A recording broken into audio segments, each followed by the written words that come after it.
Hello all, I'm making this video as a shout out to First Nations people in Australia in regards to what we're going through in a changing global order from the old US, British, colonial Anglo hegemon. If we go back in time, in a time when this country of Australia was invaded by Britain and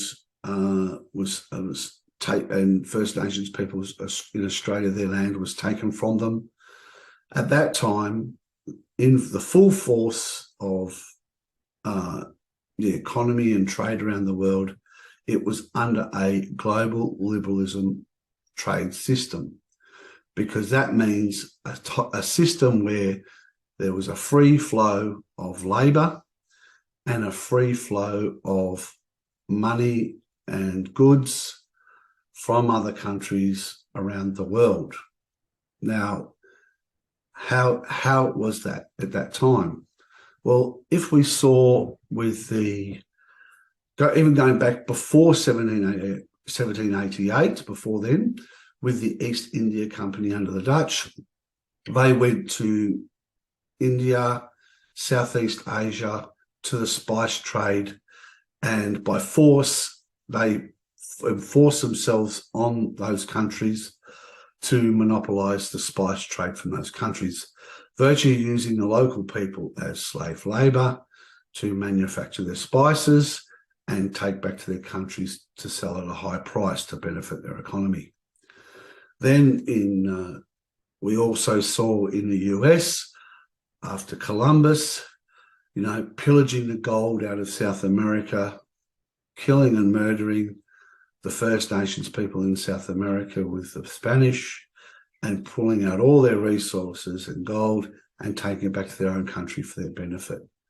That is what, in its essence, is the liberal economic system, is the free flow of goods or money from other countries around the world. It suits a colonial global hegemon to have this. And if we're talking about labour, the free flow of labour, we saw that in relation to, in America, slaves brought from Africa to the US, the free flow of labour to work on plantations for their white colonial masters to benefit themselves and their economy. Then we also saw that in Australia with what they call blackbirding, which was using Kanaka people to work on the cane fields under slave conditions. Also, Indigenous people in Australia, or First Nations people in Australia, were used as slaves in homes for no money at all, probably just food or whatever, but also in slave conditions. And the total theft of their land, no respect for their culture, no respect for their sacred sites, no respect for their law at all.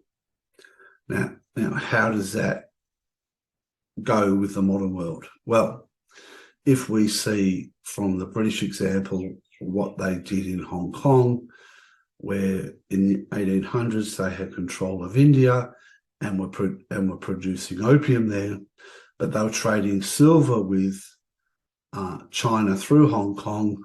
When they ran out of silver to trade, they decided to throw opium through Hong Kong into China to trade, used as a trade good, but it absolutely decimated the Chinese population as far as drug addiction. The Emperor of China, in a letter to the British, asked for this to stop. The British did not care, because they get their way under the global hegemon, and continually fed opium through Hong Kong. But the opium also destabilised the Chinese people, which lowers the resistance of the Chinese people to the British. So what happened then was the Chinese emperor seized all the opium and burnt it. This was an affront to the British, who went and sent all their soldiers to invade Hong Kong and forced terms to the Chinese to lease Hong Kong to them for 100 years, but also pay back to the British reparations for their invasion. Basically, they invaded Hong Kong, but they expected the Chinese people to pay the bill for their invasion of Hong Kong. And if we're looking at modern times today with the US, they're running a similar hegemon with the US dollar, which they force countries to adopt. Any countries that want to move out of that US dollar bondage can pay a dear price. And if we saw what happened to, even when Gough Whitlam in Australia, when Australia had more independence from the US, he didn't last long. And there's a lot of speculation the CIA got rid of him out of his job through John Kerr. And remembering that John Kerr used to work for an intelligence agency that was in cooperation with the CIA. We've also seen the US undertake many coups in South America to keep those countries a slave to the US financial system and also to their control. And also in relation to providing the US soldiers to go and fight their self-serving wars around the world, like in Iraq. And we've seen Australia do that time and time again, where we provide soldiers for the US to fight in Vietnam for their benefit, not for ours, for their benefit, and in Iraq. And this is where we become a slave under the US hegemonic system. And First Nations people in Australia need to be, I think, aware of this, that the fact that they're facing not just one colonial hegemon in Australia, but another colonial hegemon on top with the US. This is why countries such as Africa are moving away from the US financial system and into economic cooperation with China, who is emerging, now has emerged as a financial power in the world and a non-white financial power in the world, and India as well.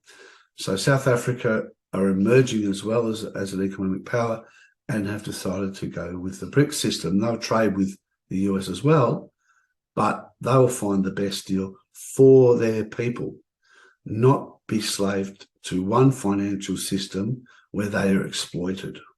They will look for different financial systems that will suit their people. And the US are well known to force countries to stay within their financial system. We've seen the US undertake many coups in South America when South American countries want to move away from their hegemonic financial system and their control. But now that is now breaking up, with more countries want to go and join BRICS and other financial systems and look at other ways of trading rather than just the US dollar. What does that mean for First Nations people in Australia? Well, that means if we have a sovereign treaty in this country that give First Nations people here sovereignty, and I mean sovereignty in their own laws are respected, their own laws are their own laws, their own financial system to a degree. I think that could be part of it. There could be things like their own sort of legal systems, but which could cooperate with the legal systems that we currently have. If we look at Hong Kong, example, even after the British invaded Hong Kong with 100-year lease and it was handed back to China, the Chinese government actually gave Hong Kong autonomy in their own legal system, in their own financial system, and their police and so on, because they recognised that the local people that have lived under the British system for a long time, and they needed that there as a buffer, so because they were used to that. Yet in this country, First Nations people in Australia have no such autonomy, like Hong Kong people do have in what is an ex-British colonial territory of China. Now, in relation to going forward, the most important thing, I think, and I've gained some information of people I've spoken to in the Indigenous community, is, I suppose, a real treaty of autonomy, but would be one not under the Crown, because that would mean it's under the hegemony of this country, also double other hegemons like the US and so on. What would be better is de facto sovereignty through the United Nations. De facto sovereignty where it's not under the British Crown, it's not under any other hegemon. And that sovereignty can take into account laws, financial systems, and so on for Indigenous people in this country. And also, I believe an Indigenous Parliament should be set up. That is true justice. And for those non-Aboriginal people out there who would complain about that and think that's unfair, well, just reflect on yourself and think if you're in that situation where your country was totally taken over. And those people are the first people that, when they see something happening around the world where a country is invaded or something else happens, they bark up and say, well, that's not right. Well, if you believe that, then you'll believe in this full justice needs to take place. And this does not mean that non-Indigenous people in Australia will lose anything. Actually, non-Indigenous people in Australia will gain more, because by having a sovereign system with First Nations people can extend across to non-Indigenous people in Australia, in that we will have a buffer between in regards to what's best for our country, and not be exploited by these other colonial groups like the US and Britain. So we'll have that buffer there in cooperation with First Nations people through their sovereign autonomy system, or I should say de facto sovereignty system.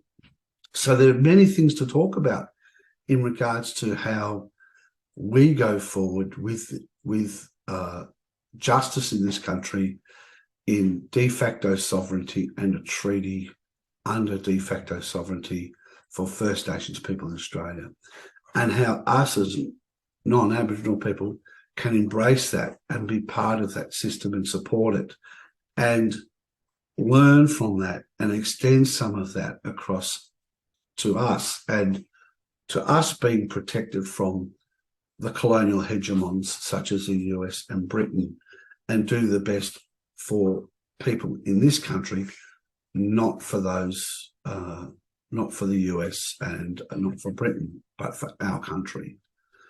So I'd like to thank you for your time. I would like you all to have a good holiday season, and hopefully we can talk some more on this issue in the future.